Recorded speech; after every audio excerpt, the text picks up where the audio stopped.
Vem para a aula nesta noite de terça-feira. Estamos chegando, começando o nosso encontro de todas as noites de semana.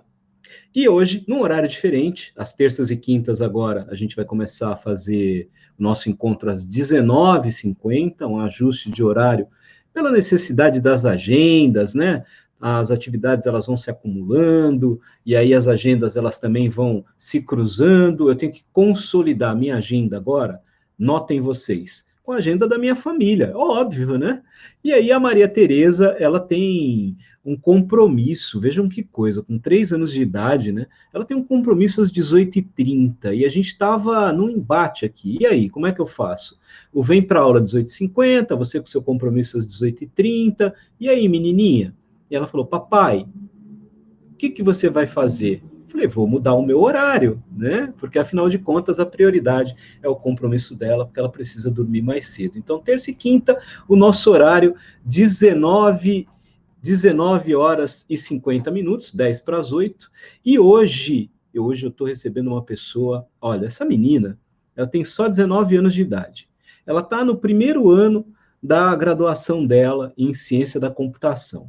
Mas ela já é gente grande, enorme, gigantesca.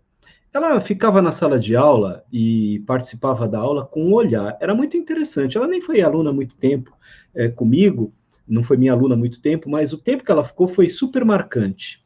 Estou recebendo aqui a Melissa Lins, que está chegando, toda cheia de timidez.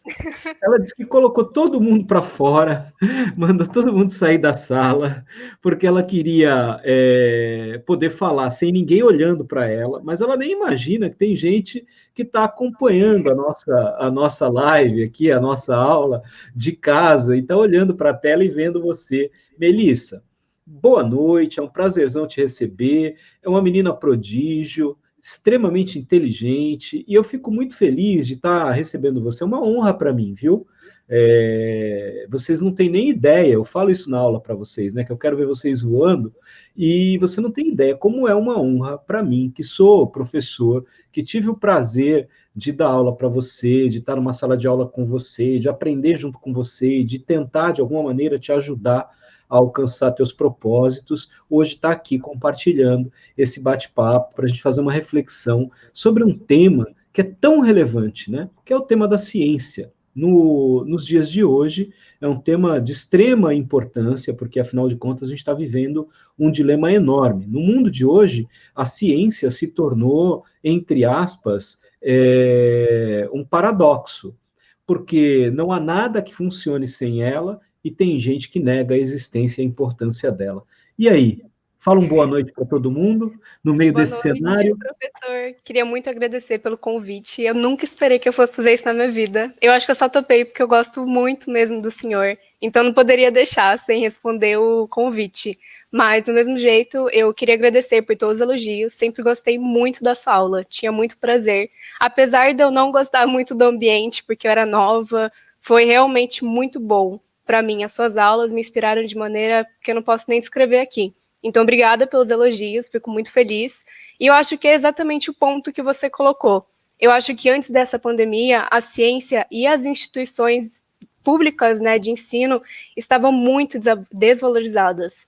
E eu acho que a gente percebeu hoje que a gente precisa mais do que nunca de pesquisa, de ciência e de representatividade. Muito bem. Eu falei para vocês que a Melissa era especial. Melissa, eu queria que a gente começasse, antes de falar de ciência, eu queria que a gente falasse de Enem. Você foi uma menina que sempre teve como expectativa entrar numa universidade pública e conseguiu. Está numa das melhores, né, na Federal do ABC. Escolheu, inclusive, a universidade que queria entrar. E uma das portas de entrada para a universidade é o Exame Nacional do Ensino Médio. Óbvio que não é a única, né? Ela é uma das portas. A gente tem vestibulares que são extremamente concorridos para vários cursos em várias universidades. Os mais famosos aqui no nosso estado são a FUVEST, que dá acesso à Universidade de São Paulo e a outras instituições, a Unesp, a Universidade Estadual Paulista, que tem a Fundação VUNESP, que faz o vestibular específico para ingresso nos diversos cursos dos diversos campi espalhados pelo estado, e a Unicamp, que também é uma universidade estadual, essas três são estaduais, né? E que é a Universidade de Campinas, que não tem só em Campinas, tem também em Piracicaba, enfim, ela tem campi espalhados aí pelo interior. E nessas três universidades, o sonho de muitos jovens de entrar nelas passa também pelo vestibular delas. Você fez o Enem, e a gente viveu aí até a semana passada uma expectativa muito grande em relação ao adiamento, né? Até amanhã, inclusive, estão abertas ainda as inscrições, eles adiaram as inscrições, depois eles vão fazer uma consulta para saber o que os candidatos têm de expectativa em relação à data do Enem, se devem adiar ou não, enfim. É uma situação até constrangedora, né? Porque o Ministério da Educação abre mão, né, o Ministério da Educação abre mão de tomar a iniciativa, de tomar uma decisão de preservar o direito de todos e de igualar as condições minimamente, que já não são iguais, né, mas de tentar não desequilibrar tanto as condições de competição que existem nessa prova, que nem serviria para isso, né? A ideia dela não era essa inicialmente, acabou se transformando nisso. E aí eu lembro que você era muito compenetrada na ideia, né, da prova, e quando veio o resultado do Enem, você teve uma nota em redação excepcional, né? Muito boa, assim. E eu queria que você falasse um pouco, para quem está ouvindo a gente, para quem é jovem também, que está com essa mesma expectativa, como é que foi o teu planejamento? E o que te ajudou na hora de fazer a prova, de ter uma boa nota na redação? Porque hoje você está em iniciação científica, eu tenho certeza que não foi a prova em si, mas foi o que te levou até aquele momento. A leitura, porque você sempre leu muito e etc. Então, para que você falasse o que te facilitou ter alcançado esse teu objetivo. Então, primeiro em relação à redação. Eu sempre, desde pequena, li muito. Então, eu já tinha uma facilidade muito, muito grande para isso. Mas na hora que... Eu acho que na hora do desespero, na hora da ansiedade, você realmente fica nervoso e não consegue expor realmente as suas ideias no papel. Mas o que me ajudou durante todo o processo que eu preparei para fazer a redação foi ler muito outras redações que estavam... que nos anos anteriores tiveram notas, tipo, super altas. Foi isso que me ajudou bastante. E também escrever redação. Eu acho que é a mesma coisa com matemática. Você precisa resolver exercícios para apresentar algum resultado bom. Então, eu fazia redação sem parar. Eu lembro que eu ia no plantão da... Meu Deus, eu esqueci o nome dela agora. É a mãe da Laura. E Da que ela... Denise. Isso, a Denise, eu estava confundindo com a minha da outra escola. E aí a Denise, eu ia lá, a gente batia mal papo, eu lembro que só tinha eu e ela. Eu ia lá encher o saco, acho que ela não aguentava ver minha cara, que toda hora eu ia lá. E aí eu lembro que nas férias eu só tinha feito 2 redações. Eu falei, nossa, professora, eu tô horrível, eu só fiz 2 redações. E ela me deu mó, tipo, pelo menos você fez. Ela deu mó discurso incentivador. Então eu acho que foi isso. Se você tem como que eu posso falar? Se você tem o apoio de seus professores e você quer dar o máximo, eu acho que você tem grandes chances, mas eu acho que não é só isso que conta, né? Eu nunca precisei trabalhar, eu sempre tive muito apoio dos meus pais, então podia me dedicar 100% aos estudos. Por exemplo, no último ano, eu ia para a escola de manhã, eu estudava a tarde inteira e à noite eu ia para o técnico. Então eu acordava tipo 6h20 e eu chegava meia-noite e meia. Foi uma rotina muito difícil, muito cansativa, mas que agora vale a pena. Só que é o que eu te disse, Walter, eu não tinha nenhuma preocupação além disso. Então eu acho que foi, de uma certa forma, facilitador do meu caminho, entende? Sem E dúvida, sem dúvida. então. É interessante e importante que você reconhece isso. Faz tão pouco tempo e você consegue ter uma visão de subir uma escadaria, chegar lá no alto, olhar para essa escadaria e não chutar a escada. Eu Porque acho, muita gente faz isso, né, Melissa? sim, as pessoas colocam como se fosse fácil. E eu acho que de nenhuma forma isso é fácil. Para mim não foi fácil e eu tinha todas as habilidades, sabe, todas as ferramentas a meu favor.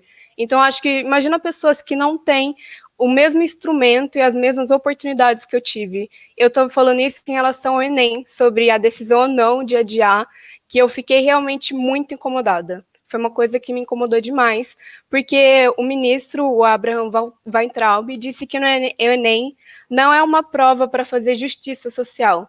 Só que, do jeito que ele estava impondo, ele não ia fazer justiça social, só que ele ia aumentar ainda mais as desigualdades, né? Porque eu tô aqui, tô vendo cursinho online, e quem não tem internet para nada? Eu fiquei muito incomodada com isso, realmente, já que a gente está nesse assunto, e eu acho que é uma coisa que a gente devia debater de verdade. Porque eu sei que não foi fácil, mas eu também reconheço que eu tive as habilidades e as ferramentas para chegar ao meu objetivo, entende?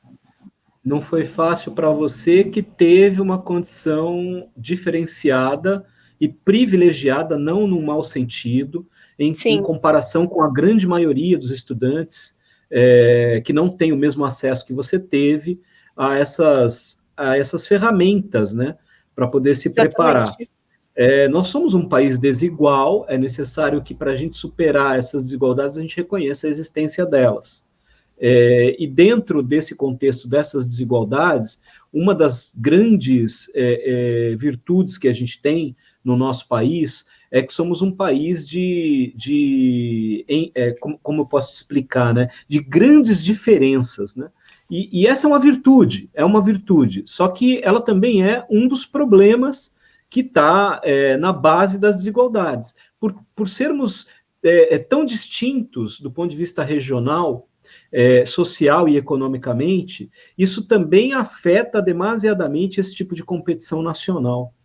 A Sim, gente tem uma questão importante, que é essa que você falou, de comparar ricos e pobres, de comparar quem tem acesso e quem não tem, mas a gente também tem que fazer um recorte de uma prova que é uma prova nacional num país muito desigual regionalmente, e ninguém está debatendo isso, né, Melissa? sim, O acesso à internet, por exemplo, que é um dos grandes pontos de discussão nesse momento do fechamento das escolas e de como estamos lidando com isso, né? Eu até ia te perguntar como é que está para você a questão das aulas na universidade, né?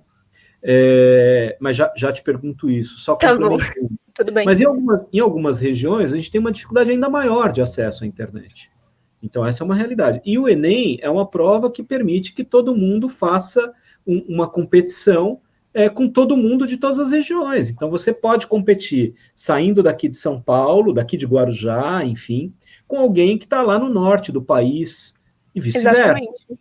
Né? Então, também cria essa discrepância de regionalidade. Tem muitos estudantes saindo de São Paulo para estudar no Nordeste, porque lá a nota de corte é menor, em algumas universidades, em alguns cursos, então eles conseguem vaga fora, tirando a oportunidade de crianças e adolescentes que estão lá sonhando com a universidade, que infelizmente a universidade pública não é Extremamente acessível a todos. concorrido. Exatamente. E aí aqui a gente tem uma massa de população que tem ferramentais diferenciados e que está indo tirar vaga também de pessoas lá. É um outro aspecto dessa disputa que também ninguém está falando, né? E eu ia te Sim. perguntar, como é que está lá na universidade a aula? Bom, eu acho que de Universidade Federal só 6 adotaram o método por ensino à distância, né? Lá na minha, a gente entrou em um programa que chama Ensino Emergencial Continuado, que eles não querem caracterizar como EAD. Eu não sei o preconceito deles, que não querem falar que é EAD, mas então a gente está nesse método que é o ECE. Ele estava previsto para terminar agora em junho, se eu não me engano, dia 6. Eu estou agora cursando 4 matérias. 2 delas iam terminar antes disso, já estava certinho, e outras 2 eles estavam preparando para voltar presencial. Só que, obviamente, a gente não vai voltar para lá, né? Eu acho que são 15 mil alunos dentro da universidade. Como que você vai manter 15 mil alunos em segurança? Então, agora eles estão numa discussão eterna para saber o que faz, eles estão sem nenhuma diretriz, até porque não tem como você ter alguma decisão se os seus superiores, tipo governadores e até mesmo o presidente, não estão nenhuma diretriz para o que você deve fazer. Então está todo mundo muito confuso. A gente realmente não sabe, os alunos e nem os professores, né? Oh, engasguei. E nem os professores. Mas eu acho Não, que você eles falou vão que não tirar tem diretriz, na verdade tem diretrizes que até são demais, né? Sim, contraditórias, né? Porque o governador fala uma coisa, o presidente fala outra, e sim. as universidades, por sorte, têm autonomia, né? Ainda bem. E ainda bem, porque se você já imaginou, se não tivessem a ordem do presidente mandando voltar às aulas, enfim, como seria isso, né? Teria que fazer uma resistência civil aí dos alunos não irem, enfim, fazer um lockout de aluno, coisas Eu do não sei tipo, o né? que ia, porque eu não sei se o senhor já visitou lá a faculdade, mas a maioria do pessoal vem de São Paulo, porque Santo Sim. André é ali grudadinho com São Paulo, né? eles conurbaram e para mim é a mesma coisa. E muita gente vem aqui da Baixada Santista. Eu, por exemplo, sou uma. Eu conheço muita gente de Santos que sobe até todo dia. E tanto lá como em Santos, e aqui daqui a pouco no Guarujá também, tá terrível. Então a gente ia, gente de fora levando para lá, levando para a família, não ia dar certo. E é realmente uma coisa que incomoda, porque eles estavam com um plano de voltar e a gente fica na ansiedade, entende? Sem nenhuma expectativa também. E você entrou na universidade em meio a tudo isso, toda essa dificuldade que a pandemia trouxe, você está num curso, perdão, você está num programa de iniciação científica. Olha que magnífico as universidades públicas, né, oferecem, porque o papel da universidade ele está dividido em três grandes objetivos, né? O ensino, pesquisa, extensão pesquisa e ensino. E extensão. Você vai lá para ter aula, para se formar, para ser uma profissional. Ao mesmo tempo, você tem a condição de se utilizar da estrutura que a universidade te oferece para desenvolver projetos de pesquisa, onde você entra num universo que deveria ser um universo muito mais aberto. Acho que interativo também. Facilitado, né, para os estudantes de graduação, porque é um caminho que o país precisa percorrer, investir em pesquisa, fortalecer o desenvolvimento de ciência, de tecnologia, e tecnologia eu não estou falando especificamente de uma área, mas em todas as áreas, até na área de humanas, né? A gente tem que pensar em novas formas de criação, enfim. E a extensão, que é entregar para a sociedade o resultado do trabalho que é feito dentro da universidade, né? Ela tem que interagir com a sociedade também, ela não pode ser hermética, fechada, né? Aliás, nenhuma escola deveria ser assim, né, Melissa? Todas as escolas deveriam ser mais abertas, né? Nós estamos vivendo agora na pandemia, a escola está entrando em casa, né? Você assistindo aula aí, e seus pais passam ali, né? E assistem um pedacinho, e as mães...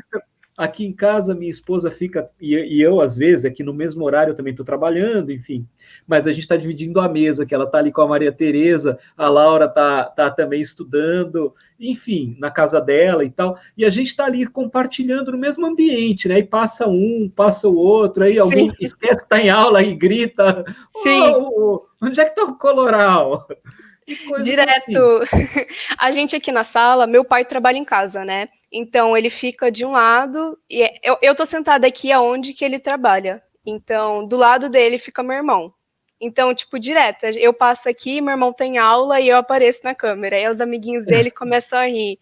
Aí eu, tipo, fico morrendo de vergonha. Mas é realmente isso que acontece. A gente esquece que tá vivendo por essa situação. Até porque aqui em casa realmente não mudou muito. Obviamente que tem uma preocupação, mas a gente sempre foi, acho que de uma forma muito unido, porque meu pai trabalha em casa já faz um tempão e a gente compartilha aqui o espaço, né? Só que quando eu passei lá na universidade, eu mudei para lá. Só que eu fico de segunda a sexta-feira e depois eu venho para casa, porque não dá para ficar lá. Sério, eu não consigo. Aí eu venho para cá e aí a gente compartilha de novo o espaço. Mas é realmente isso, Walter, que você falou. O Bernardo é meu irmão. Tá vendo aula, eu passo atrás. Aí eu tô vendo aula e eles passam atrás. E, inclusive, por isso que eu mandei eles fora hoje, para não passar vergonha. E para eles não me verem falando, porque eu morro de vergonha. Mas eu tô ouvindo aqui. Mas eu consigo ver que meu pai tá lá no quarto. Eu acho que minha mãe também estão vendo essa live, que tá me dando vergonha também. Muito bom, olha, então você vai ficar um pouquinho mais envergonhada, porque a gente não consegue lidar muito bem com elogios, né? E a professora Dalva, ela sempre acompanha a gente aqui, ela tá mandando um que bacana da sua consciência, Melissa. E uma boa noite também da Lei Escalafobética, que é a produtora cultural, ela está produzindo, inclusive, o segundo sarau escalafobético, que a gente vai fazer sem ser esse final de semana agora, no próximo, primeiro final de semana de junho, no sábado. Vamos reunir quase 20 artistas diferentes, é muito legal. Ela costuma fazer presencial, mas agora em época de pandemia não dá, né? Então a gente vai fazer o segundo live, né? Tá em festa, live de artistas, né? Sim, tem um monte. Com artistas daqui, né? Da nossa região. E eu acho legal valorizar. É muito bom, né? É uma outra forma, né? A gente está aprendendo a lidar, né? Com esse momento, enfim. Eu acho que se a gente tem o palco aqui, né, então a gente pode mandar para frente os artistas, porque todo mundo que hoje é grande já foi pequeno, né? Então eu acho que a gente tem que fazer isso mesmo. Inclusive, quando eu divulguei o meu projeto, um menino, eu não lembro agora o nome dele, eu tô meio ruim de lembrar o nome, super carismático, ele me chamou porque ele queria fazer é como se fosse uma convenção de livros, como se você doasse os livros e aí como se fosse uma troca, né? E isso fosse presencial aqui no Guarujá. Eu achei super legal a ideia, só que ele teve que passar para frente, né, por conta da pandemia que a gente tá, porque não é seguro, mas eu achei muito legal a ideia dele.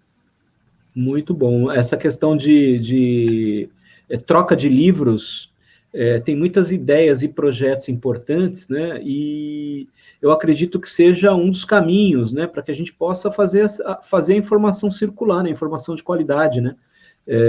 Tem gente que passou pela escola a vida inteira e nunca leu um livro, né? Sim, a taxa eu acho que de brasileiros, assim, tipo, o quanto de livros que ele lê, eu acho que é 2, sabe? 2 livros por ano é muito pouco. É É muito uma das pouco. mais baixas do mundo. Não tô falando que se Agora você. pergunta quantas fake news em média os brasileiros passam É por todo ano. dia, né? É desenfreado. Olha, o tema da gente é STEM. STEM, incluindo mulheres nas STEM. E aí eu perguntei para você, o que é STEM, Melissa? E aí você me ensinou. Você me Sim, ensinou, né? é uma sigla que eu realmente achei muito estranha no começo. Quando a minha orientadora me falou, eu não estava por dentro, não. Mas é a sigla em inglês para Ciência, Tecnologia, Engenharia e Matemática, que são as áreas que estão sendo abordadas para você aumentar a representatividade feminina nelas, né? Porque realmente é muito baixa. E eu queria começar falando o seguinte: incluindo mulheres nas STEM, ciência, tecnologia, engenharia e matemática, esse é o tema do nosso bate-papo de hoje. A aula hoje é por sua conta, você é a professora. Eu vou Ah, não, apenas, Walter, eu vou você me apenas fazer, ajude. claro, evidente, fica tranquila. Eu vou apenas fazer algumas intervenções e eu queria contextualizar o seguinte com você.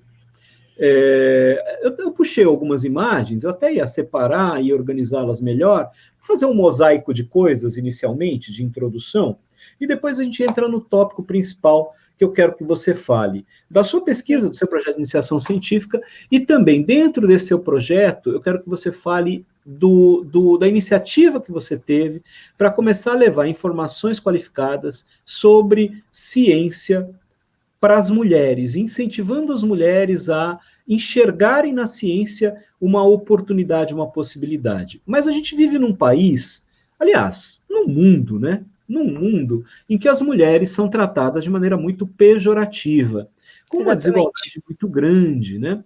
E é por conta disso que a gente precisa dar uma qualificada nessa temática. Então eu vou começar trazendo algumas informações, eu vou colocar de forma meio aleatória, mas eu acho que vale a pena a gente debater telinha por telinha. Deixa eu só compartilhar aqui a nossa tela.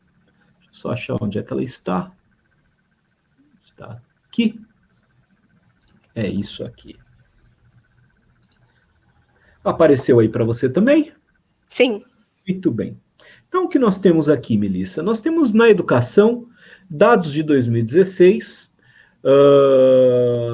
uma população de 25 anos ou mais de idade com ensino superior completo, branca. Olha que coisa, né? Olha que coisa. Branca. Homens, 20,7%. Mulheres, 23,5%. Preta ou parda, homens, 7%. Mulheres, 10,4%. Então, os homens, eles são a minoria entre quem tem ensino superior completo. As mulheres são maioria. Agora, notem que nós temos um recorte étnico importante, né, de desigualdade. Né? O racismo no Brasil é muito pesado, muito forte. Né? A taxa de frequência escolar líquida ajustada no ensino médio, né? Então a gente tem aqui os homens 63,2%, as mulheres 73,5%, ou seja, as mulheres frequentam mais a escola, estudam mais. Né? Vamos lá, tenho mais dados aqui. Que dados da USP, né? Na graduação da USP, são aproximadamente homens e mulheres, homens em verdinho aí, as mulheres em roxo, né? 31.848 alunos, dado 2017, não mudou muito esse número, 27 mil aproximadamente mulheres. Quando chega na pós-graduação, as mulheres são maioria. Porém, lá na docência, os homens são a maioria em relação às mulheres. E aí, mais um elemento dessa desigualdade. Aqui, a comparação da participação social da mulher e a do homem entre 80 e 2014, eu acho que é um recorte interessante aqui, estou falando de mais de 3 décadas, né, dados do IBGE, uma proporção de famílias chefiadas por mulheres em 1980, 15,6%. Por mulheres em 2014, 39,84%. Mulheres no mercado de trabalho em 80, 27%. Em 2014, 45,4%. E o analfabetismo, olha que coisa. As mulheres eram 27,15%. 27,15% das mulheres eram analfabetas em 1980. Esse número caiu para 7,9% em 2014. E o número de homens também caiu, mas o que chama a atenção é que as mulheres eram havia mais mulheres analfabetas do que homens, proporcionalmente, e elas superaram numa velocidade muito maior o analfabetismo em relação aos homens. Aqui a porcentagem da população de mulheres, as mulheres são maioria na população brasileira, em relação aos homens, e a gente tem uma questão de equidade, de igualdade, de equidade para debater. Eu vou te fazer algumas provocações na tua fala sobre a questão de gênero. Sobre a questão de gênero. Tudo bem, né? E aqui, fogo no parquinho. Fogo no parquinho.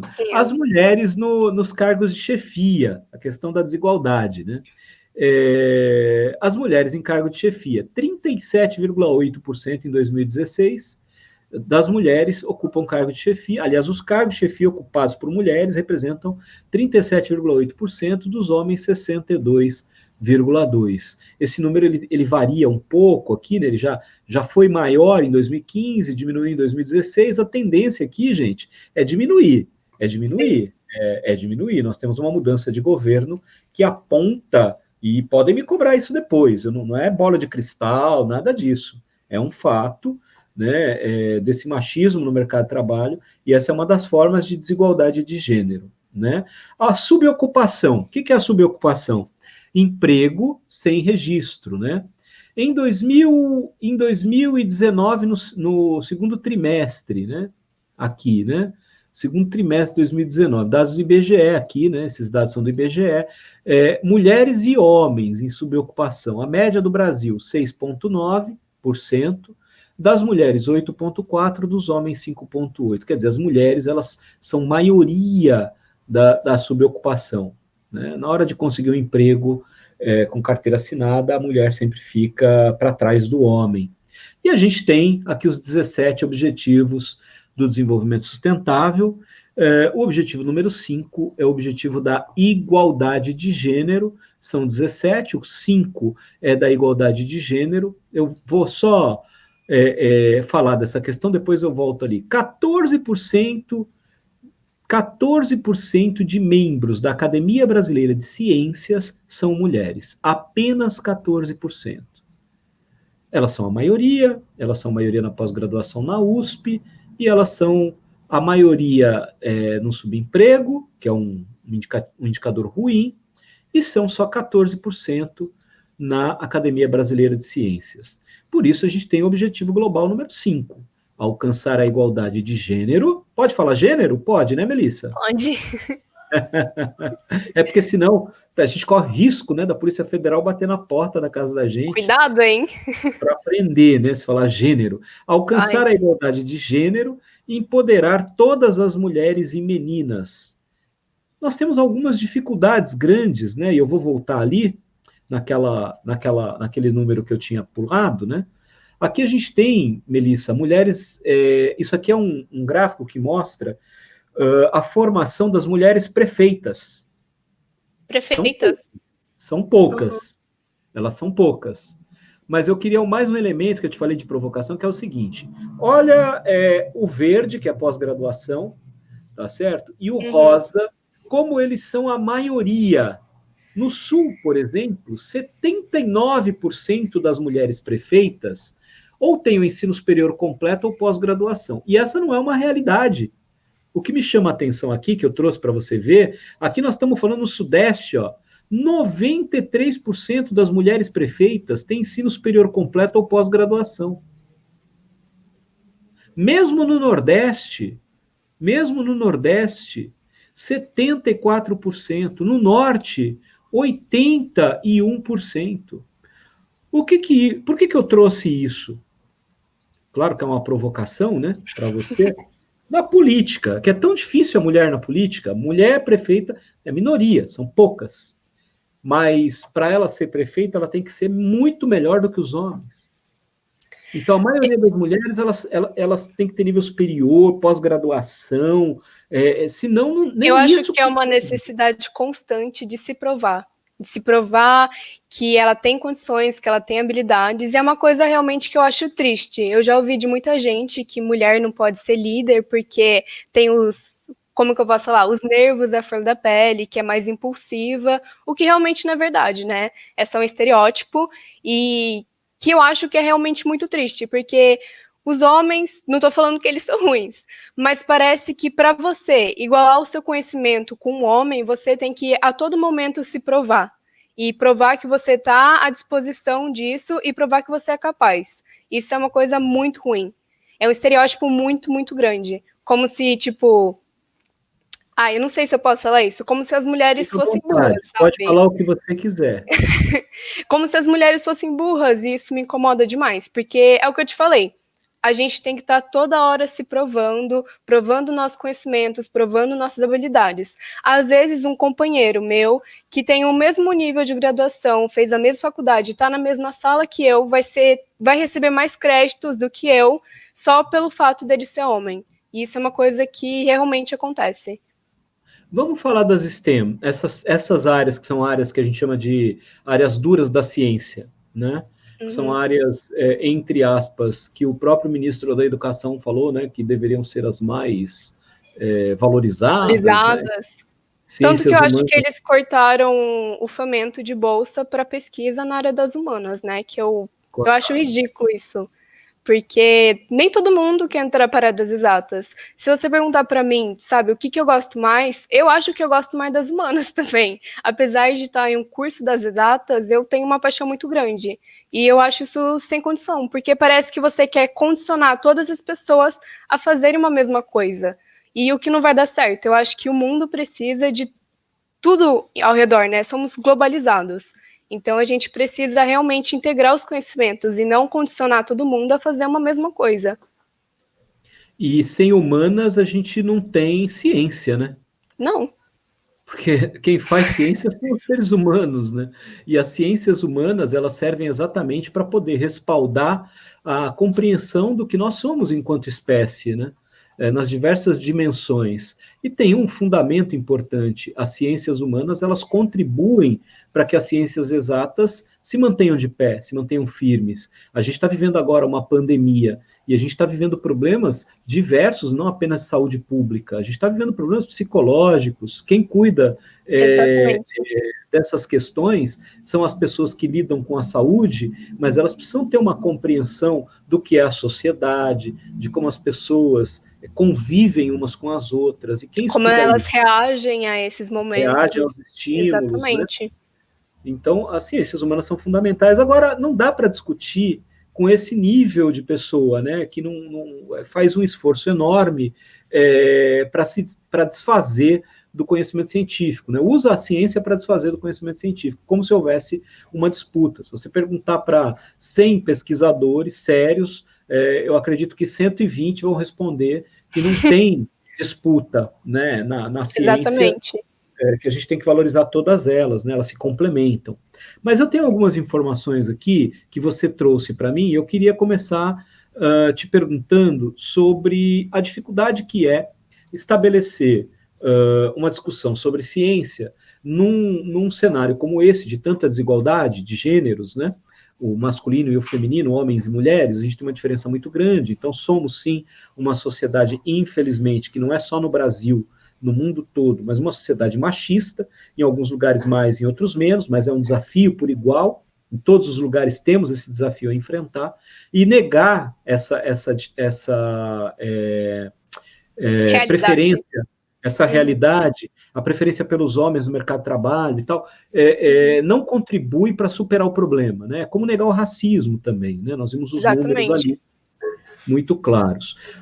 O que levou você para uma pesquisa que tenta, entre aspas, empoderar meninas a partir de um incentivo para que elas estudem áreas que muitas vezes são áreas muito difíceis para todo mundo, mas em particular para as mulheres?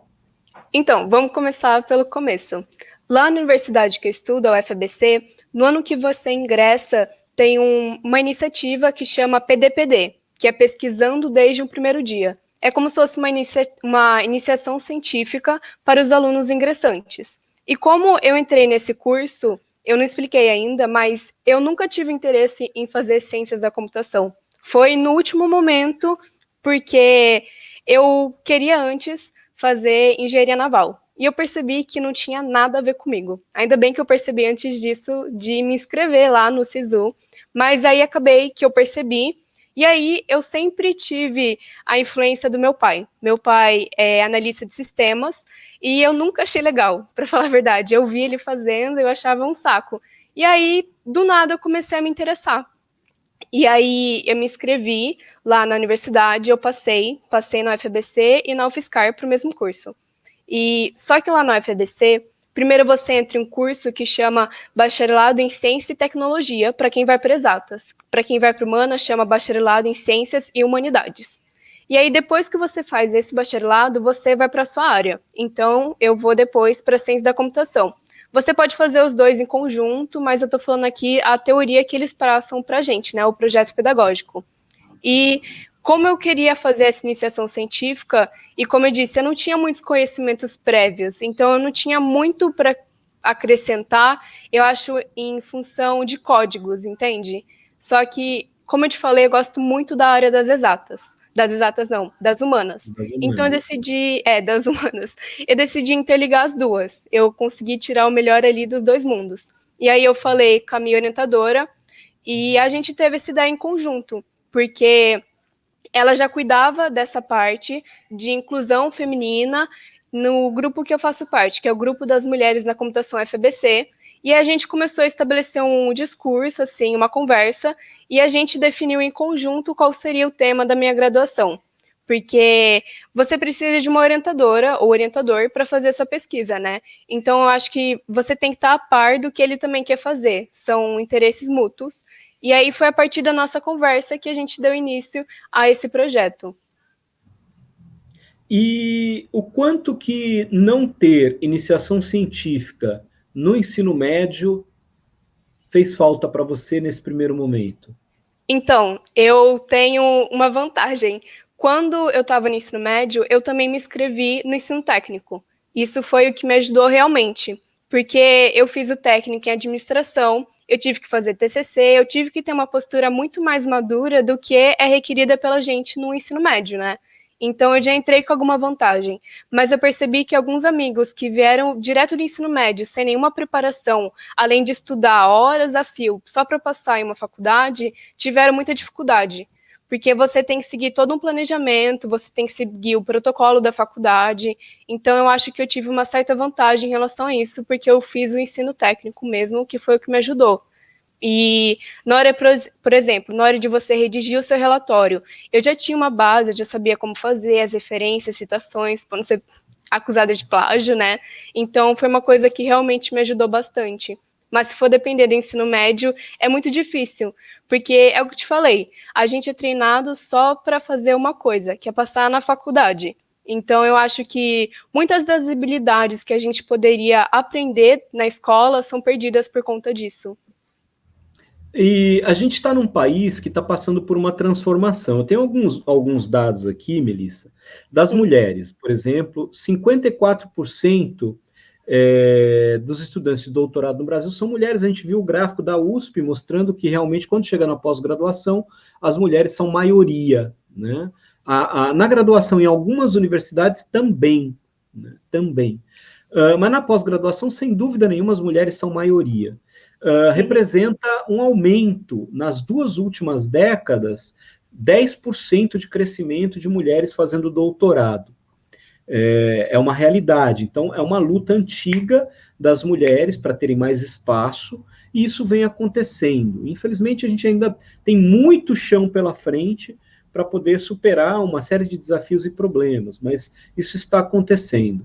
Agora, esse número ele é muito próximo do número dos Estados Unidos. Eu estava dando uma zapeada para conseguir algumas informações e fazer essa reflexão junto com você aqui. 53% dos diplomas de doutorado nos Estados Unidos, em 2017, foram diplomas conquistados por mulheres. Então, a gente está ali caminhando para esse patamar. Só que tem algumas questões, né? Tem algumas questões importantes, né? Aqui, olha, no Brasil, como no resto do mundo, a participação varia muito de acordo com a área do conhecimento. Nas ciências da vida e da saúde, por exemplo, as mulheres são 60% dos pesquisadores.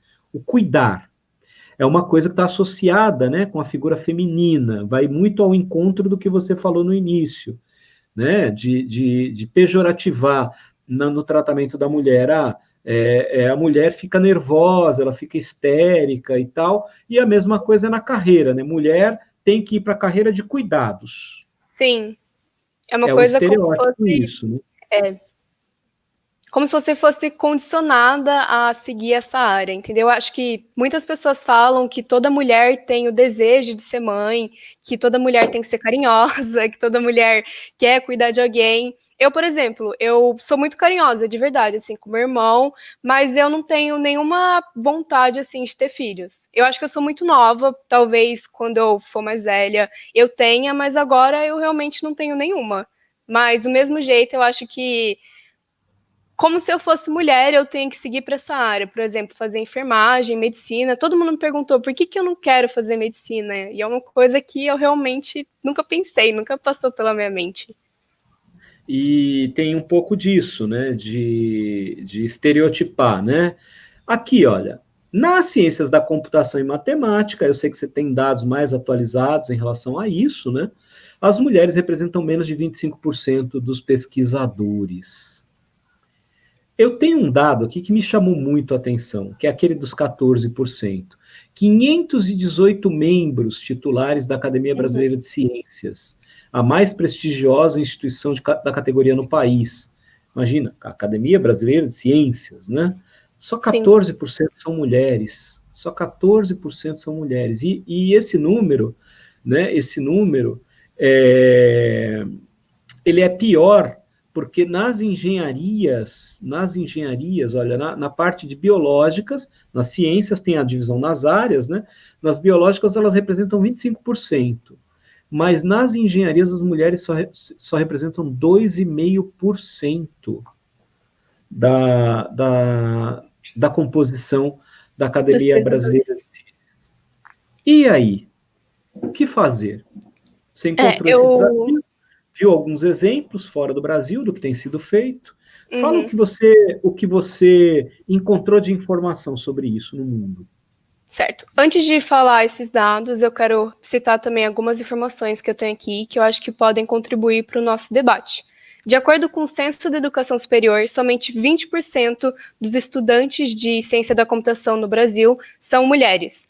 E isso a gente pode observar mesmo na minha universidade. Eu estudo na Universidade Federal do ABC e lá, de todo mundo que está matriculado na ciência da computação, no curso, só 18% são mulheres. E isso porque é o 5º curso mais procurado da área de exatas. É uma coisa que realmente você não precisa ir muito longe para perceber. Eu estou vivendo essa realidade e eu consigo comparar. E já de acordo com a Unesco, somente 3% dos profissionais de TI que possuem graduação são mulheres. Então, 97% dos profissionais de TI são homens ao redor do mundo. É uma coisa que não consigo entrar, não entra na minha cabeça. E na real, entra na minha cabeça, só que você fica tão pasmo que você, sabe, às vezes você não quer aceitar, mas sabe que é verdadeiro. É uma coisa realmente muito... Chocante, né? Eu fiquei até sem palavra para falar, é muito chocante. E acho que pensando nisso, as pessoas viram que era uma necessidade imediata você propor medidas para aumentar a representatividade feminina na computação. Até porque eu acho que você contribui com diversos pontos de vista. Então, não adianta nada você ter 100% de cadeiras por homens, mas você precisa complementar isso. Eu acho que a gente tem visões muito diferentes, tipo eu e o senhor, e acho que quanto mais for, como que eu posso falar? Diferente e... Ai, não é isso, professor.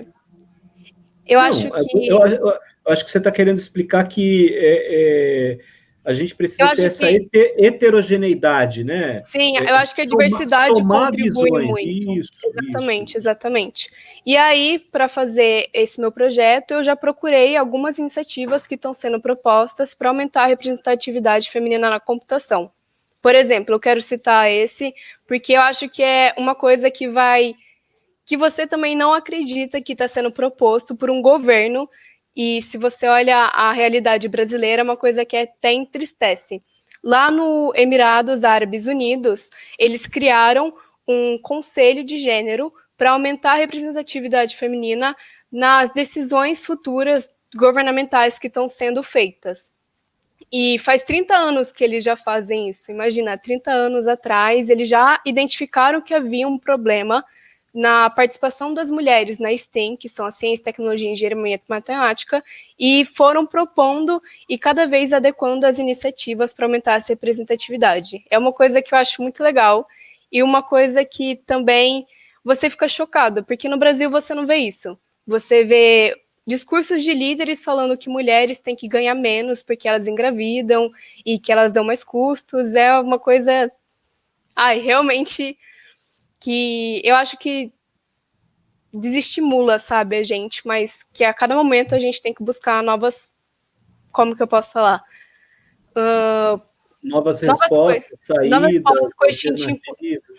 isso. E eu achei 3 estudos. O primeiro foi esse, dos Emirados Árabes Unidos, que eles estão tentando... Que é um país que tem uma questão importante que tem que ser considerada, né? Que é a diferença da população homem e mulher lá, a relação homem-mulher é muito diferente em relação aos países do mundo, por causa da indústria Sim, do petróleo, enfim. Esses países do Oriente Médio, que tem uma indústria do petróleo muito forte na economia, eles têm uma proporção de homens muito maior do que a de mulheres, o que não é normal, né? Porque no mundo o normal é a gente, na medida que a população vai chegando a uma média etária mais elevada, vai desequilibrando e tendo mais mulheres do que homens. E exatamente. lá tem mais homens do que mulheres, porque eles precisam atrair mão de obra para a indústria do petróleo e tal. Talvez a dificuldade seja maior ainda por causa disso, né? As mulheres, elas Exatamente. ficam ainda mais pressionadas, né? E outros estudos que eu também achei, um é nos Estados Unidos, que ele foi um estudo que englobou muitos outros, que falava as estratégias que estão sendo usadas naquele país para introduzir. Bom, a maioria dos estudos que esse tal estudo que eu falei se referia são estratégias de programação, que é, no caso, você mostrar como que faz. Porque eu acho que se você quer seguir alguma área, você tem que se interessar pelos processos dessa área, né? E não tem como você conhecer o que é feito se ninguém nunca te falou. Por exemplo, apesar do meu pai estar fazendo ali na minha frente, eu não sabia o quão legal poderia isso ser. Então, acho que é bom você mostrar o que é realmente aquela área. Então, eles propõem jogos e eles também fazem encontros com mulheres que são bem famosas da área para você se habituar naquele ambiente. Então, além disso, eu acho que é muito importante você, a partir de iniciativas lúdicas, demonstrar que pode ser também uma área muito legal. Porque eu também tinha na minha cabeça um estereótipo que essa área era muito difícil, que eu não ia conseguir, que só homem poderia seguir essa área. Então, acho que é muito legal você mostrar que, apesar de ser difícil, porque eu acho que todas as faculdades são, você pode conseguir. E que pode ser uma coisa muito prazerosa, da mesma forma. E... Calma aí que eu tô nervosa. Tô me perdendo. Não, mas você tá expondo muito clara, com muita clareza, né? É um cenário de grande dificuldade para as mulheres em uma área que realmente é uma área quase que inacessível, né? A área de ciência, tecnologia, ciência da computação, matemática, são áreas. E olha que as mulheres em matemática, elas têm, isso são dados consolidados da Prova Brasil. O desempenho das mulheres nas provas de matemática, o desempenho é melhor, na média, do que o desempenho dos meninos. Então, precisa levar isso em consideração, né? Estimular esse potencial que existe, ao mesmo tempo, encorajar as meninas, né? O Sim, potencial existe, mas falta o encorajamento, porque a gente tem uma sociedade que realmente, entre aspas, né, cria dificuldades para as meninas, são muitas as dificuldades, né? A dupla jornada da mulher, que tem que trabalhar e cuidar de casa, e por aí vai, né? O tema sim. não é esse, mas eu acho que dialoga com Entra isso, no né? debate, sim. E o E aí, terceiro. Pode falar. pode Ou falar, eu falo? pode. O Não, pode terceiro falar. e último artigo que eu uso para fundamentar as minhas pesquisas hoje é denominado Atraindo Mulheres para a Ciência da Computação com o método ES. Em inglês, ele fica realmente, são 4 passos que começam pelas letras ES, só que traduzido para o português é expor, Uhum. envolver, incentivar e empoderar. No expor é aquilo que eu te falei, é você mostrar o que realmente aquela área faz por meio de jogos, de programação, de coisas realmente legais. Por exemplo, eu comecei aprendendo é como se fosse um software do MIT, que é uma instituição lá dos Estados Unidos que chama Scratch, que você aprende a linguagem de programação básica, assim, a lógica, por meio de um gatinho. Então era muito legal, eu adoro animais, então eu fiquei realmente apaixonada. E tem outros que ele usam, tem o Storytelling Alice, tem o Block Lego, tem o Script Easy, é muito legal. E depois de você expor, você tem que incentivar, né? Porque ao mesmo tempo que eu posso gostar de alguma coisa, eu posso ter na minha cabeça que não é para mim. Igual, tipo, quando eu queria fazer engenharia naval, eu sempre fui apaixonada por navio, só que eu, no final, vi que aquilo não era para mim, apesar de ser incentivado. Então, acho que você tem que manter sempre. Como que eu posso falar? Eu acho que você tem que também ter opiniões de diversas pessoas e diversos cursos para saber o que você quer. Porque não é uma decisão fácil. Você tem 17, 18 anos e você praticamente tem que decidir o seu futuro. Então, acho Ô, que. Melissa, deixa eu Uhum. fazer uma pergunta para você. O projeto pedagógico da Universidade Federal do ABC, já é um projeto bem inovador, né? Sim. Diferenciado. Inclusive, ele parece um pouco com algumas universidades lá de fora, né? Quando você Ele fala foi baseado em universidades estrangeiras mesmo. isso, por exemplo, fazer direito nos Estados Unidos, você faz primeiro um curso básico de ciências humanas, depois Uhum. você vai fazer o direito, que seria uma sequência, né, da sua formação em humanidades e tal. E assim com outras áreas e tal. A mesma coisa acontece aí, você faz um curso Uhum. básico e depois você escolhe para que área vai. Sim. No futuro, essas 4 áreas sobre as quais você está falando, ciências, né, e envolve uma amplitude enorme de Sim. áreas. Computação, Tecnologia. Uhum. perdão, não é nem computação, usei o termo errado, Tecnologia. tecnologia. E aí a gente tem as tecnologias da informação e do conhecimento que envolvem também a computação, né? Porque a gente tem outras coisas surgindo, inteligência artificial e outras modalidades tecnológicas fundamentais aí que estão surgindo e que estão dentro dessa área. Uhum. Matemática, que é a base de tudo, e engenharias que é para você pegar tudo isso e transformar, né? Fazer automação e pôr isso Sim. para funcionar a serviço da humanidade. Essas 4 áreas, elas também não estão muito fechadas em termos de formação. Eu sei que você é uma menina de início de curso, né? Sim. Mas, assim, não deveria a gente ter uma mudança no perfil de formação dessas áreas, né? Então, Também. falando pela minha perspectiva, que eu estudo lá na universidade, é uma coisa muito legal, da minha parte, né? Porque a universidade realmente favorece um curso interdisciplinar. Você pode entrar lá e do nada você mudar de ideia e fazer outro curso. É uma coisa realmente que eu acho legal. Só que é muito difícil. Eu acho que todo mundo fala que a gente deveria abrir, só que ao mesmo tempo é uma coisa difícil, porque eu também não acho que é assim uma coisa atrativa. Eu acho também que são matérias realmente difíceis. No começo, por exemplo, eu acho que a maioria dos estudantes do ensino médio tem dificuldade na área das exatas. Não porque realmente seja mais difícil, mas eu acho que eu não queria falar isso, professor, mas vou ter que falar. Os professores também não recebem muita capacitação para seguir na didática. Por exemplo, a maioria dos professores de física, eles nem são formados em física. E eu acho que é muito difícil você expor. Eu acho também que é outro estereótipo, que essas áreas são realmente muito difíceis. Eu tive muita dificuldade, não vou negar. Em química eu era um desastre. Mas eu acho que, além de ser muito fechado na universidade, no curso superior, isso também vem desde o ensino fundamental, do ensino médio. Então, eu acho que é um planejamento que você tem que instituir desde o começo do seu ensino mesmo. É complexo, né? Eu sei que você tem todo cuidado para não ofender ninguém, e a intenção não é essa mesmo, Melissa, fique tranquila, né? E eu concordo com você, a gente tem alguns problemas graves de formação de professores. A gente fala de qualidade de educação no Brasil, a gente tem alguns problemas. Um deles está relacionado à formação de professores. Há uma deficiência muito grande nessa área. Inclusive, tem uma visão muito equivocada de algumas pessoas, né, que acham que, que a carreira de professor não é valorizada, e não é, infelizmente não Sim. é. A gente tem um problema grave de remuneração, mas não é esse o maior problema da educação.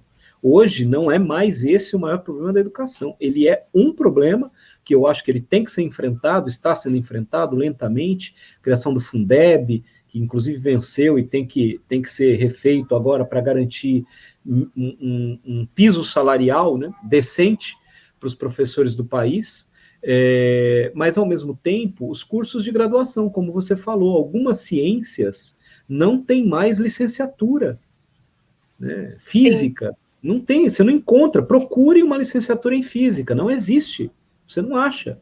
Quem quiser ser professor de física não vai encontrar uma faculdade para se formar professor. Então, realmente precisa ser repensada essa questão da formação de professores de uma maneira mais eficiente mesmo, né? Porque a gente precisa de professor de qualidade. Você pega o modelo da China, quem são os professores? Os melhores alunos. Uhum. Eles escolhem os melhores para serem professores, então tem uma valorização de carreira e tal. É importante que os melhores queiram ser professores. E, infelizmente, no nosso país, nós temos afastado os bons alunos da carreira docente.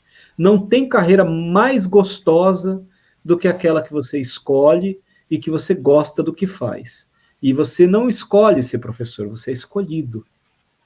Não é uma escolha. É verdade. Eu não escolhi ser professor, eu fui escolhido para ser professor. E quando eu percebi, eu já era. Quando eu percebi, eu já estava fazendo e tal. É um pouco isso. Mas para as meninas ainda mais difícil, né? Porque elas são empurradas para ser, né?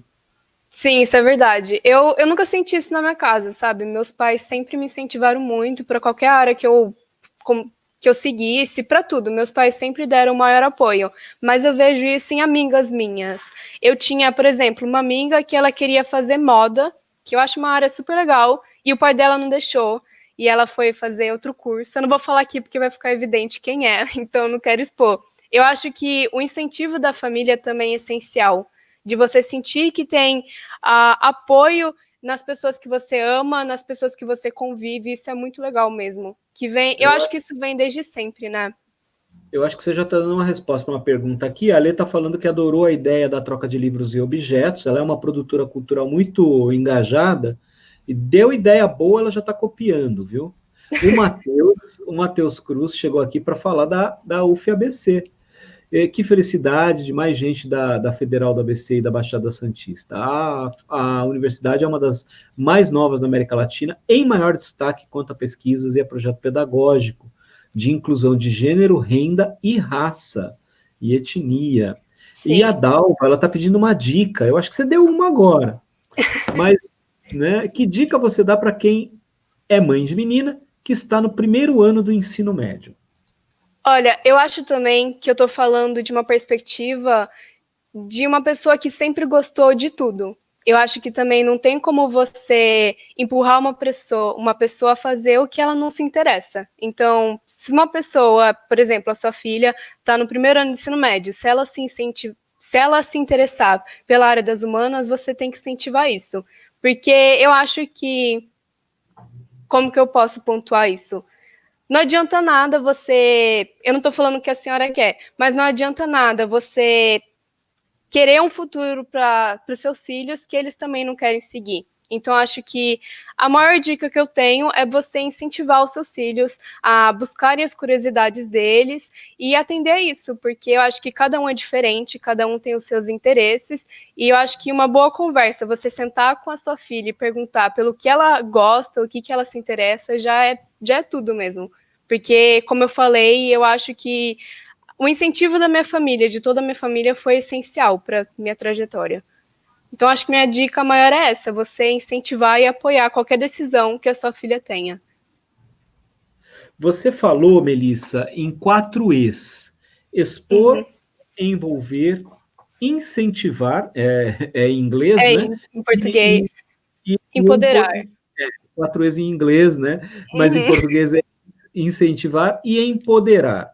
E aí, na tua pesquisa, você detectou um cenário como esse que a gente está falando aqui e tal, e aí você decidiu fazer uma pesquisa mais aprofundada, aplicou um questionário com uma quantidade de perguntas orientadas para uma finalidade, você queria ter algumas respostas que te permitissem compreender esse cenário, e você teve um resultado que chamou muito a atenção. Então. Olhando os dados da pesquisa, eu também fiquei impressionado, porque eu teria respondido muita coisa errada lá. O que você descobriu?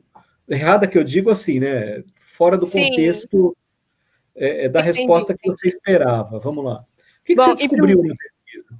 em primeiro lugar, eu já quero apontar o título que eu e a minha orientadora demos para o formulário. A gente primeiro tinha colocado o título formulário sobre, era alguma coisa relacionada a como introduzir mulheres na ciência. Eu tinha colocado esse título e ela olhou para mim e falou: Mel, eu acho que se a gente deixar esse título, muitos homens não vão responder. E é uma coisa que me chocou na hora que ela falou, porque eu realmente achei verdade. Como que os homens iam responder é uma coisa que não tem a ver com eles. Então, a gente teve que mudar o título, a gente colocou formulário sobre tecnologias e mídias, para dar uma incentivada a homens responderem. A gente teve 215 respostas, das quais, deixa eu conferir aqui, 156 eram mulheres. Então, a gente começou a analisar todos os dados que as perguntas forneceram e a gente identificou que dessas 156 mulheres, somente 43 tinham se interessado por alguma área das STEAM. É cerca de 27,56%, é muito pouco. E a gente também, em conjunto, perguntou se as pessoas conheciam determinadas personagens bem famosas da tecnologia. Vou citar alguns exemplos. O Mark Zuckerberg, que é o fundador do Facebook, 201 pessoas conheciam. Steve Jobs, 204, Bill Gates, 203 e o Alan Turing, 102. E a gente foi para as mulheres, né? E então, a Ada Lovelace, que é a primeira programadora da história entre homens e mulheres, ela foi realmente a primeira, teve 27 pessoas a conheciam. Se você comparar o Mark Zuckerberg, 201, e a Ada Lovelace, 27, você já vê a grande... Como que eu posso falar? Parece que as mulheres não têm visibilidade. A Grace Hopper também teve 27. A Margaret Hamilton, que ela foi a programadora principal do programa do Apollo 11, 32. A Mary Keller, 20. E a Sheryl Sandberg, que é a chefe operacional do Facebook, somente 14 pessoas conheciam. É uma disparidade muito grande que você consegue perceber. E olha que a amostra nem foi assim realmente muito expressiva. Foram 215 pessoas. Eu acho que se tivesse mais respostas, a gente denotaria ainda mais a desigualdade. Talvez essa porcentagem de conhecimento diminuísse, né? Sim, Porque exatamente.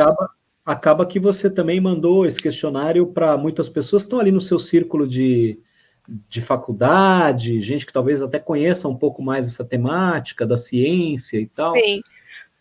Mas eu Melissa, também. mas assim, desculpa, antes de você falar, é Uhum. impressionante. Ainda assim é impressionante, né?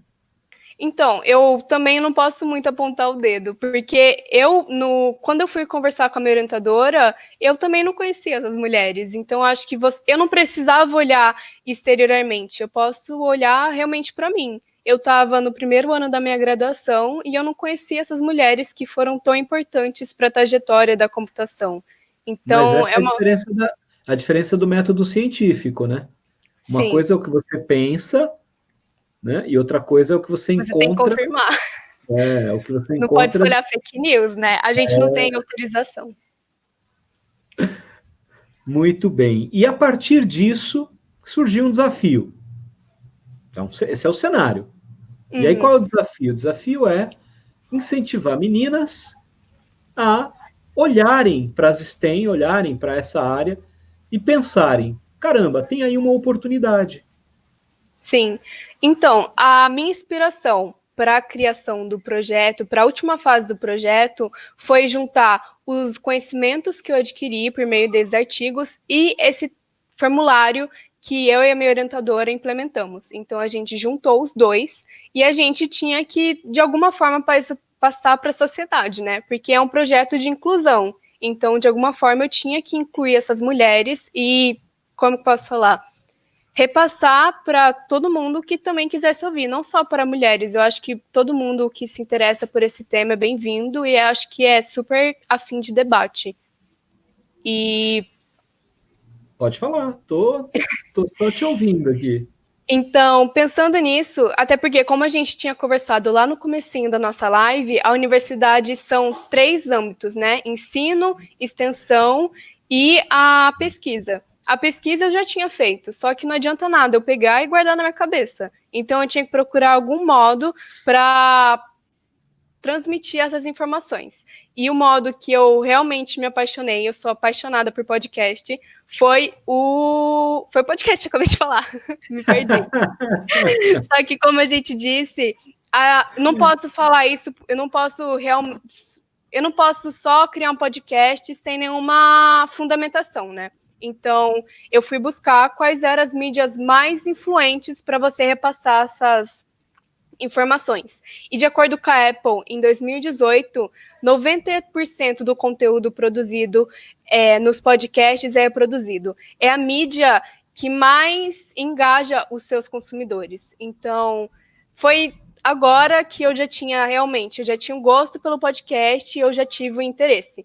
E também eu utilizei redes como Instagram e Facebook, porque de acordo com aquele formulário que eu acabei de mencionar, eram as mídias sociais mais utilizadas pelos que responderam a pergunta. Então, eu fiz uma tríplice, o podcast e a divulgação no Instagram e no Facebook. E também eu criei o site que o senhor está mostrando agora para postar transcrição de áudio, maiores informações, porque é sempre bom, né, ter um site para centralizar sobre o que você está falando.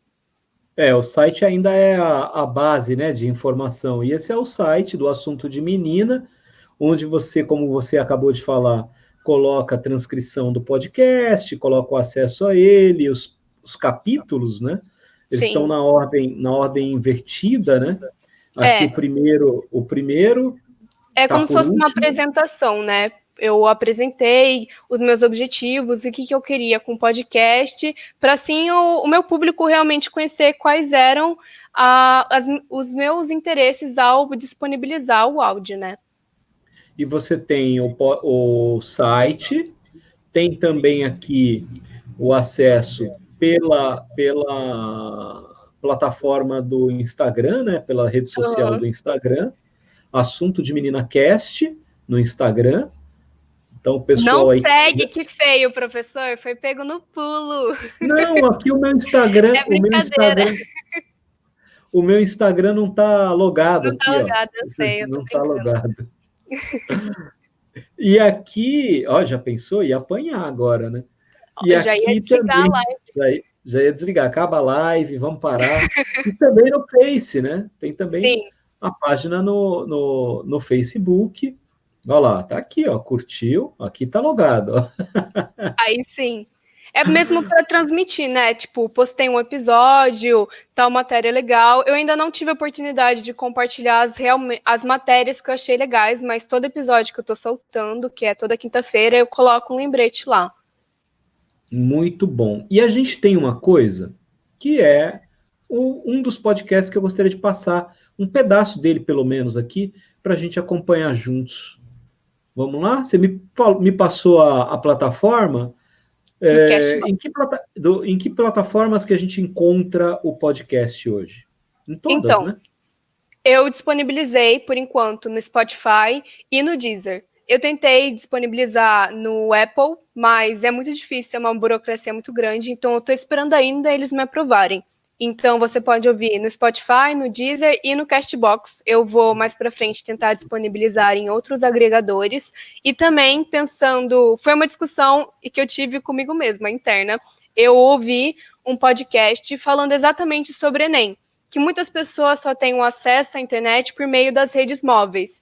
E eu fiquei pensando, tipo, se as pessoas só têm acesso ao Instagram, porque a maioria dos planos de redes móveis fornece o Instagram gratuito, o WhatsApp gratuito. Então, como que eles iriam ter internet para acessar essas plataformas? Apesar de todas terem um acesso de graça, qualquer um pode ouvir, elas não teriam a internet para acessar o conteúdo e reproduzir, porque demanda, apesar de serem episódios bem curtinhos, demanda certa internet que pode até mesmo acabar com o plano deles. Então, pensando nas pessoas, eu também criei uma lista de transmissão no WhatsApp, porque aí não vai consumir os dados para outras funcionalidades, e eu mando por lá os episódios e as transcrições.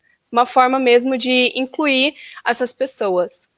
Pode fazer uma conta comercial com bot, né?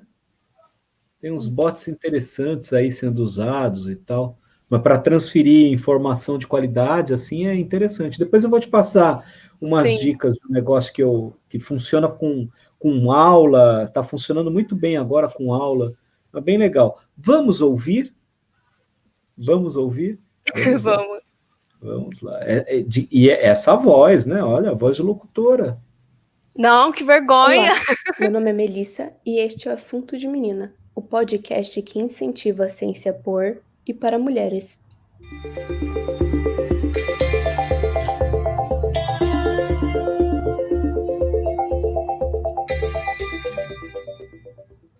Gente, como eu disse no episódio de apresentação, meu objetivo era fazer uma série de entrevistas com mulheres da ciência, tecnologia, engenharia e matemática, mas, porém, todavia, no entanto, contudo, isso não será possível por conta da pandemia do coronavírus, principalmente porque eu não tenho os recursos necessários para uma gravação de qualidade à distância. Só que eu preciso entregar conteúdo, senão a FBC vai cortar minha bolsa. Então eu decidi gravar uma série de episódios sobre mulheres cujas carreiras e trajetórias marcaram a ciência. E nesse primeiro episódio eu quero começar justamente pelo começo. Você sabia que o primeiro programador da história foi uma mulher?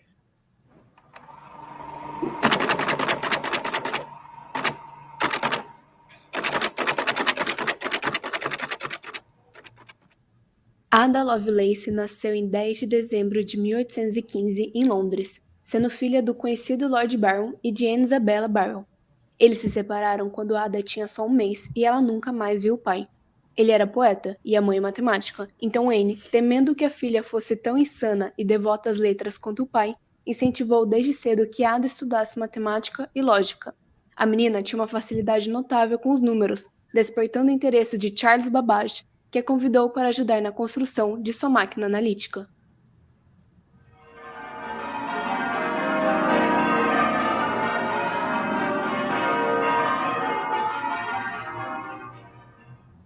Aos 20 anos, Ada se casou com William Lord King e adotou o nome de seu esposo, o qual foi nomeado Conde de Lovelace em 1838, e assim Ada se tornou a Condessa de Lovelace.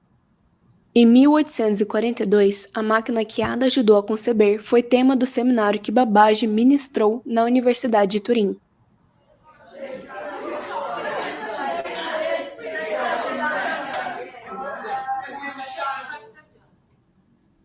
Mas a palestra foi publicada em francês e Ada se encarregou de traduzir o documento para inglês. Enquanto fazia a tradução, Lovelace também anexava muitas notas e observações, demorando cerca de 1 ano para terminar o trabalho e aumentando consideravelmente o tamanho do texto.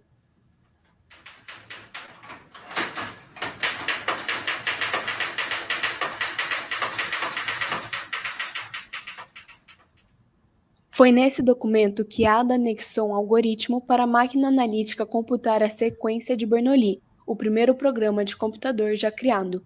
Eu acho que é muito importante ressaltar que no século XIX, a ideia de um computador pessoal, ou até mesmo smartphone, era praticamente uma utopia, e que os matemáticos da época só pensavam em uma máquina para realizar cálculos, ou seja, a Ada tinha uma mente brilhante e muito à frente de seu tempo. Infelizmente, a Condessa de Lovelace faleceu aos 36 anos, sem ter a oportunidade de executar seu próprio algoritmo, uma vez que a máquina analítica foi construída após a sua morte.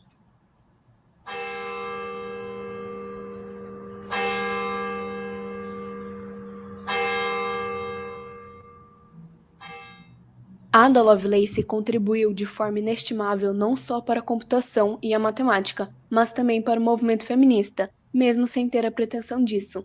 Uma vez que nessa época mulheres não tinham nem direito ao voto, a Condessa estudava e investia em sua carreira.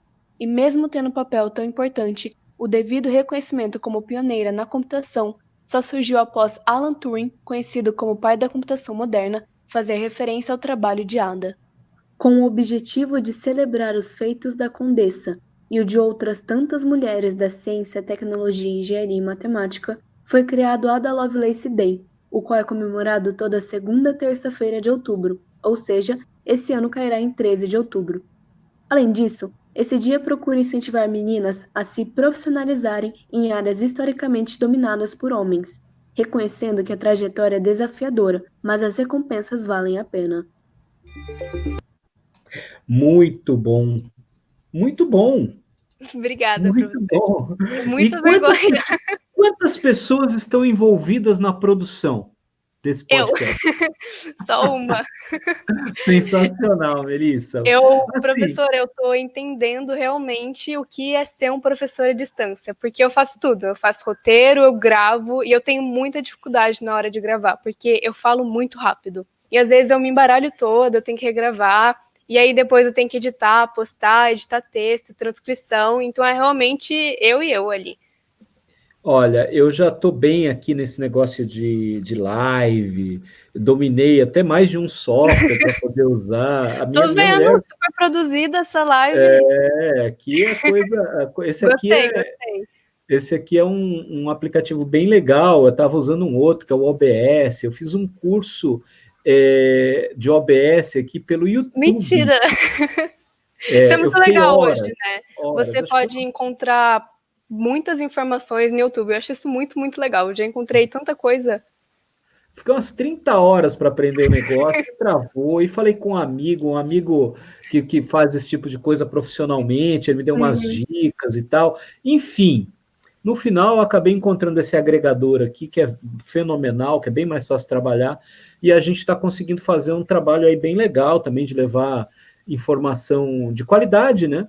E essas aulas estão ficando disponíveis no YouTube, no YouTube que eu mantenho lá um canalzinho que eu quase não divulgo e tal, mas está lá. Tá indo. É muito legal. A minha ideia é realmente ampliar a possibilidade de reflexões para as pessoas, trazendo gente como você, gente que tem conteúdo, que tem conhecimento, que pode ajudar outras pessoas com as informações que você tem. E muita gente não entende, Melissa, e fala assim, caramba, mas como assim, né? A Melissa, 19 anos, Melissa tem tanto conhecimento, né? Eu Olha acho... que coisa, né? É uma coisa também que eu sempre gostei, sabe? Eu sempre gostei de descobrir coisas novas e de estar dentro realmente da minha área, de reconhecer o... Eu acho que é a dimensão que eu também me insiro. É um problema que também me aflige, né? Não podemos esquecer que eu também sou uma mulher. E é uma coisa que eu vou ter que lutar pro resto da minha vida nessa área.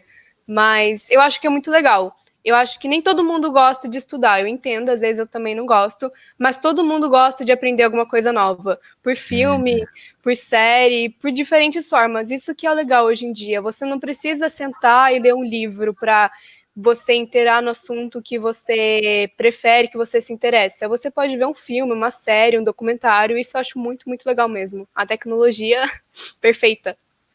Mas precisa da curadoria de conteúdo, porque Sim, senão você acaba caindo isso é verdade. No na conto da fake desinformação, news. no conto Sim. da fake news e tal. A Dalva está te agradecendo pela dica que você deu. O Beijo, Dalva. Miguel, o Miguel chegou para falar um muito bom, parabéns para o seu Obrigada, podcast. Miguel. Muito legal. Melissa, e aonde vai esse projeto? Para onde vai? Porque começou, está muito bem feito, muito bem produzido. Os episódios que você colocou, todos eles têm ali essa edição, né? Muito, muito bem feitinha por você, assim, bem Obrigada, feitinha no professor. bom sentido, né? Porque você não é Uhum. profissional. Então, eu digo Sim. assim, você não é... Olha uma futura aqui, ó. Uma futura Cadê? cientista. Oi! Essa é a Maria Tereza, essa é a minha pequena. Essa é a Melissa, Oi! filha. Tudo Beijo. bem? Manda oi Acho que para ela tá ela. cansada, tá tarde já, Tá. tadinha. Ela tá indo dormir, Tadinha. ela veio dar tchau pro papai, né? Dá um beijo, papai, dá? Fofa. Mua! Eu adoro criança, adoro criança. Ela é amável demais. Bom sono, tá, filha? E hoje ela tá vai dar tchau cansada. todo dia pra você, Todo professor? dia, ou eu coloco para dormir. A mãe, ela pede mais para a mãe colocar para dormir, né? Tem que Sim. ler historinha, tem que Mentira! cantar a musiquinha, fazer oração, tem todo um ritual com ela. Que Mas fofa. todas as noites ela escolhe o livro que ela quer que leia, e aí a Aham. gente lê para ela. E aí lê a Que historinha, legal isso. depois canta e fizemos uma musiquinha para ela, né? Um Mentira! pessoal cantando a musiquinha. Ela tem a música que ela escolhe. Aham. É muito Professor, já que gostoso. ela gosta de ler, tem um livro infantil sobre a Ada Lovelace. Eu acho que chama realmente Ada Lovelace. Não estou muito inteirada no título certinho, mas você pode ler. É super bonitinha, é uma gracinha. Minha orientadora me mostrou e eu apaixonei. Ai, que legal. Essas dicas são muito boas, porque a gente aqui incentiva muito a leitura dela, né? Ela tem tido contato com coisas bem interessantes. A gente faz uma assinatura de um clube de leitura para criança, né? Então Uhum. eles mandam uns livros bem legais também. A gente também, à medida que vai encontrando, vai trazendo, tenta evitar essas coisas mais comerciais, né? Mas Sim. ela ainda assim ela gosta de algumas coisas, tipo Frozen. Eu adoro animação, adoro Tem desenho. jeito, é. Sou suspeita para falar. Agora ela tá curtindo alguns desenhos como a Peppa Pig, ela gosta bastante, porque Uhum. associa a ideia de família, né? Então a Sim. gente vai É o trabalhando com desenho para a ela. idade também, né? É isso aí. Mas você como estudante Uhum. de iniciação científica, indo para a área de ciência e tentando trazer mais meninas para essa área, tem um desafio enorme pela frente, Melissa, mas eu tenho certeza que o momento é mais do que oportuno para isso. Sim. Eu acho que Assim, o que você está agora fazendo é fundamental. Não tem momento melhor para fazer isso. eu acho que, como eu disse lá no comecinho da nossa conversa, a universidade, o ensino estava tão descreditado e agora a gente viu que realmente as instituições que mais estão fazendo pesquisa para achar uma vacina, algum tratamento, são as universidades. Então, eu espero que agora a gente tenha alguma credibilidade que realmente merecemos. Eu acho que, igual o senhor falou, é um momento super oportuno e eu espero muito que dê certo. Porque é legal, eu gosto, mas ao mesmo tempo é muito difícil, porque eu tenho que lidar com a matéria da faculdade, tenho que fazer isso. Então, eu acho que são desafios, mas que no final vale a pena, igual eu disse no podcast. Muito bem, muito bem. Então, Assunto de Menina, encontra Uhum. no Spotify, Deezer encontra no Deezer, e no Cashbox. no Castbox, e é fácil também encontrar no Instagram e no Facebook, Assunto de Menina, Melissa Lins, é fácil. Uhum. Mas Assunto de Menina é fácil de encontrar, e aí, quem quiser também receber esse material em lista de transmissão do WhatsApp, como é que faz para se inscrever? Então, é só me mandar o número da pessoa. Se você souber de algum interessado, me manda o número, e aí eu adiciono e mando o material pelo WhatsApp mesmo. Não E precisa, pode, não e precisa pode mandar acessar nenhum mensagem agregador. por Pode, pode. e-mail. Eu criei eu e minha equipe, que sou eu criei um Gmail, chama assuntosdemeninacast@gmail.com, e pode mandar mensagem a qualquer hora, eu respondo. E no Instagram e no Facebook é Assuntos de Menina Cast. Só que se também quiser mandar nas minhas próprias redes sociais, eu respondo a qualquer momento. O meu Instagram é Melissa J. Belins e no Facebook tá Melissa Lins. Espera aí um pouquinho que eu vou pôr aqui o e-mail. O e-mail é fácil, né? Assunto de meninacast@gmail.com. E qual é a tua rede social? Tá como Melissa? No Facebook tá Melissa Lins e no Instagram é Melissa J. Belins. Melissa JB Lins. Isso. No Insta, né? Isso. E no Face é o Melissa Lins. Muito bom. Aqui no assunto de meninacast@gmail.com pode mandar mensagem para você. Dá para te encontrar também no Face e no Insta. Tá aí também para quem quiser marcar, né? Eu acho que é legal. Uhum. Muito bom. Tem quantos episódios lá já? 3 episódios? São 3 episódios, só que o primeiro é de apresentação. Nessa semana, na quinta-feira, o sol dos episódios, vai sair o quarto, que na verdade é o terceiro, que é sobre a irmã Mary Keller. Ela era uma freira e ela acreditava demais na educação e ela desde sempre incentivou mulheres nessa área. Eu adoro ela e, além de tudo, ela acreditava na inteligência artificial, ou seja, ela era o pacote completo. Eu adorei fazer esse episódio.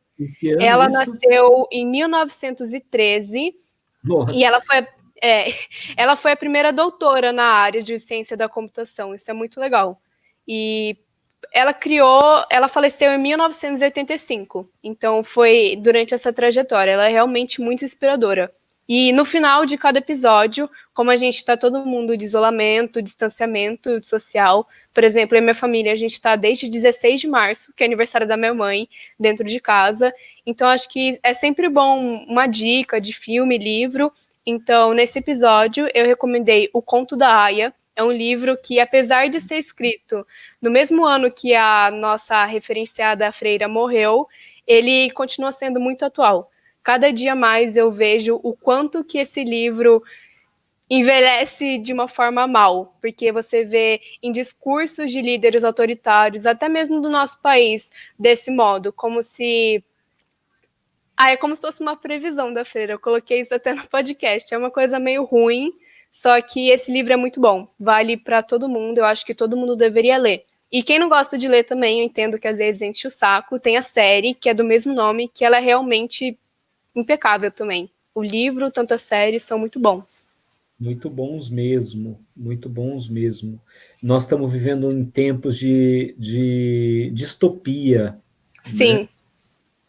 E é muito difícil olhar para o futuro da perspectiva que a gente tem agora de entender o que está acontecendo. Amanhã eu vou fazer um bate-papo aqui, até te convidar, se você estiver aí de boas para assistir. Eu vou estar trazendo a advogada Débora Camilo. A gente já fez alguns encontros, alguns bate-papos, mas ela nunca veio aqui no Vem Pra Aula comigo. Eu já fiz uma live com ela. Nós tivemos a oportunidade também de fazer um bate-papo com o deputado Carlos Gianazzi, há 2 semanas, e amanhã nós vamos estar falando sobre esse tema, que é um tema super importante, né?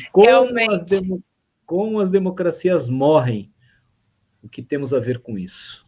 Eu compartilhei faz um tempo já. Era uma série de quadrinhos que demonstravam formas que a democracia pode morrer. Então, acho que tem super a ver. Eu vou tentar procurar e te mostrar. Acho que é de um livro. Talvez vocês... É do livro, né? Aqui, é isso mesmo. É uma arte desse livro, né? A ideia é a gente eu compartilhei trabalhar... não faz muito tempo, exatamente isso. Não é só esse livro, claro, esse é um dos livros de referência para o debate que a gente vai fazer amanhã, Alguns alunos, ex-alunos e amigos mandam mensagem para mim, né, alguns perguntando, professor, é isso mesmo? Estamos vendo um período de autoritarismo? E vão mandando e tal, e eu não gosto de responder. Sabe que na sala de aula eu também não gosto muito de responder, não dou opinião, Sim. tento fazer vocês pensarem, refletirem e tal. Uhum. E aí eu falei, olha, leia esse livro, coitado do menino, eu acho que ele nem tem o livro, né? Tire Mas eu seus falei, leia esse livro. esclarecimentos. Eu quase falei, eu acho que tem alguém que tem o PDF, mas não pode, porque é pirata, eu sou contra essas coisas e tal. Mas tem também um documentário muito importante que é revelador, né? Que é a doutrina do choque, né? The Shock Doctrine. Você conhece, não? Não, isso daí eu nunca ouvi falar. Melissa, assista. Vou colocar na lista, então, professor. YouTube. Tem no YouTube. É um documentário, okay. Tem no YouTube, como eu te falei, é pirata no YouTube, porque no YouTube tem muita coisa que é pirata, né? Mas ele tá naquele canal de Philos, no Philos, que é aquele canal de documentários e séries e tal, mais específico do Now, da NET, sei lá. Mas, enfim, a doutrina do choque. Se você não conseguir encontrar, depois você me fala que eu te passo o link. Mas a doutrina do choque explica tudo que a gente está vivenciando, na verdade, explica como é que eles estão conduzindo, né, uma imposição desse neoliberalismo para o mundo inteiro. Eles fazem uma leitura dos fatos a partir do golpe no Chile, na derrubada do governo Pinochet? Foi o Pinochet? Sim, a derrubada do governo do Pinochet e a implantação da reforma neoliberal no Chile, conduzida por alunos do Milton Friedman, da Escola de Chicago e tal, os Chicago Boys. O nosso ministro da Economia vem da mesma época, ele trabalhou no Chile, no governo chileno, na época do governo Pinochet. Então, o que a gente está vivendo aqui é um pouco do que aconteceu lá e tal. Vale a pena juntar tudo isso, porque é informação qualificada. Mas é isso. Eu adorei falar contigo. Também, professor. Muito. Estou até emocionado aqui. Ficaria mais horas. Eu queria agradecer, professor, de verdade, pelo convite. Como eu disse, eu nunca pensei que fosse fazer isso na minha vida. Eu sou muito envergonhada, mas eu vim, porque eu realmente gosto muito do senhor. E, além disso, eu queria agradecer pela oportunidade de falar um pouco sobre o projeto, divulgar. Realmente, muito obrigada. E boa noite, foi muito legal, eu adorei mesmo. Até uma hora perdi a timidez, perdi a vergonha e realmente adorei o papo, muito legal.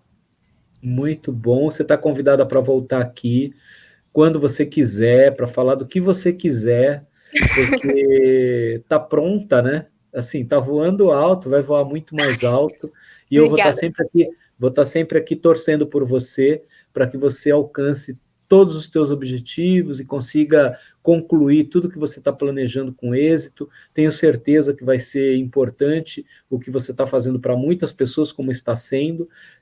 O que você está fazendo realmente é relevante demais. Ciência, mais do que nunca, é necessária para que as pessoas possam viver numa sociedade melhor, e o trabalho que você está fazendo pode parecer que não, mas é significativo para a sociedade, e eu tenho certeza absoluta que em algum momento as pessoas vão perceber isso. Não é possível que a gente vai conseguir, que a gente vai continuar vivendo o que a gente está vivendo agora. Parece um pesadelo. Há de passar. Ontem de madrugada, eu e minha família aqui, a gente surtava, a gente xingava, a gente ficava puto com a situação, desculpa o palavrão, mas realmente... Não, é assim mesmo. Ontem a gente passou exatamente por isso, de inconformidade com a situação que a gente está vivendo. E às vezes a gente não consegue acreditar nas coisas que vemos com nossos próprios olhos. É muito complicado isso mesmo. E muito obrigada, professor, pelas palavras. Fiquei muito feliz, muito inspirada mesmo. E isso me motiva demais, porque acho que é a partir do feedback que você se sente inspirado. Eu já questionei muito, relutei muito sobre esse podcast, sobre me expor minha voz, expor tudo, e eu estou recebendo comentários muito positivos, e o seu realmente eu queria agradecer. Você é muito especial para mim, desde o nosso tempo lá na Adele, eu adorava suas aulas, e queria agradecer mesmo. Brigadão. Ai, é isso. Ai, Melissa, a profissão da gente é muito difícil. A profissão de Sim. professor é muito difícil. E o maior reconhecimento que a gente pode ter é ver vocês brilhando. Muito obrigado por você estar conseguindo fazer tudo que você almejou. Eu tenho certeza que tem muita coisa boa para você, reservada para você. Isso me faz muito feliz, é o que faz recompensar uma profissão tão difícil quanto essa de professor. Deus te abençoe, viu? Eu queria registrar aqui a chegada da Elizabeth, que é uma guerreira também, uma colega de trabalho, de lutas, enfim, que está sempre aqui acompanhando e acompanha sempre. Beth, a Melissa é brilhante, eu sei que você chegou e com certeza vai assistir a tudo isso aqui. Valeu muito a pena esse Vem Pra Aula de hoje. E depois eu te mando o link do YouTube, tá bom? Para você assistir. Boa noite, Beth. Melissa. E, professor, antes da gente terminar, eu também queria expor um pouco. Eu comecei o projeto sob a orientação da minha professora Mirta, e ela veio falecer em novembro. E depois disso, eu fiquei muito triste, porque eu tinha uma consideração enorme por ela. Ela realmente me incentivava, me inspirava muito. Falar dela hoje me dá uma dor no coração. E apesar de todas as dificuldades que eu tive, eu queria entregar isso, porque eu tenho certeza que ela está muito feliz com os resultados, porque ela sempre lutou por isso, então eu queria fazer isso por ela mesma. Às vezes eu queria largar tudo, e eu acho que o que realmente me motivou aqui nem foi a bolsa que eu recebo, que não vale nada, é uma coisa que não paga nem o meu aluguel lá em São Paulo, mas eu realmente fiz por ela, porque ela me incentivou demais. Então, eu queria deixar aqui que eu tenho muito carinho pela minha professora Mirta e que ela me incentivou muito. E eu espero que isso dê muitos frutos bons, porque ela merece muito mesmo.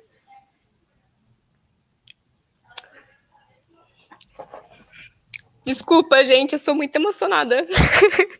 Eu choro por qualquer coisa, eu choro até com comercial de carro. Mas, do mesmo jeito, professor, muito obrigada por todo o apoio e por me ajudar a concretizar todos esses meus desejos. Representa muito mesmo e adorei o papo. Com esse choro meu de final, foi ótimo. Comecei na vergonha, terminei chorando. De alguma maneira, ela está sentindo e percebendo e recebendo essa energia que você está passando para ela. E as pessoas que estão assistindo a gente aqui também estão vendo a verdade que tem no teu coração e no que você está fazendo. E quando a gente faz as coisas com esse tipo de sentimento e com essa verdade, não tem como dar errado, só pode dar certo. Obrigada, Deus te abençoe, Deus abençoe a todos. Gente, uma boa noite, durmam com Deus e quem puder, por favor, fique em casa. A ciência recomenda, só tem essa solução, só tem esse jeito da gente lidar com o problema. Até esqueci, eu costumo colocar toda noite, Melissa, coisa rápida. Algumas vezes eu até acabo esquecendo, mas eu acho que vale a pena a gente dar uma olhada rápida aqui nos números, né? Os números que só aumentam, os números que só crescem, né? Nós temos os dados da doença, e os dados de hoje mostram um cenário cada vez... O cenário está piorando, né? Cada dia está piorando mais. Eu vi uma progressão que no final do mês que vem a gente vai chegar em 80 mil mortos no Brasil, e isso é muito triste, muito triste. Triste, assustador mesmo, né? Nós temos 769 casos confirmados em Guarujá. A própria prefeitura coloca no site oficial dela, né, 35 novos casos nas últimas 24 horas, ou seja, nós estamos tendo mais de um caso por hora em Guarujá, confirmado. Ontem a gente bateu em quase 2 casos por hora confirmados. 39 pessoas estão internadas, 11 em UTI, das que são confirmadas, das 769. 669 casos suspeitos, aguardando resultado de exame, 42 deles, dos 669, estão internados. Então, se a gente somar 39 mais 42, dá 81 pessoas internadas, 11 em UTI e mais 11 aqui, são 22 em UTI. E 12 óbitos em investigação. Então, teoricamente, a gente tem mais de 70 pessoas mortas com suspeita de coronavírus ou confirmadas pela doença Covid-19.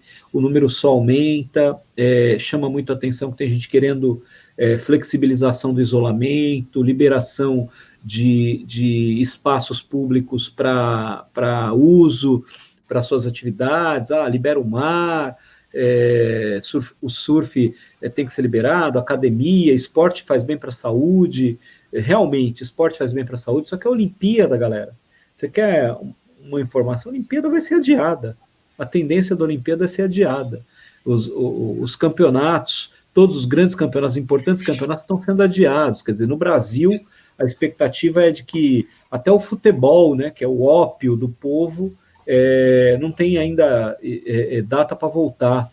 Não adianta forçar. Quanto mais forçar, pior é. Porque a tendência de forçar é do político, o político ele sucumbir à pressão e fazer mal para o restante da sociedade. Pode ser seu pai, sua mãe, você, morrendo, e quando morre não tem volta. E não é só morrer, não, a doença deixa sequelas. Então, muita gente que está indo para a UTI, saindo viva, e no Guarujá, infelizmente, dos que estão indo para a UTI, metade está morrendo, esse é um fato, né? Dos que estão voltando, dos que não morrem, as sequelas são graves, é 1 ano para se recuperar. As pessoas acham que é moleza, né? Ficar doente lá, internar, não, está superando. A grande maioria das pessoas vai superar isso como uma gripe, passa rápido.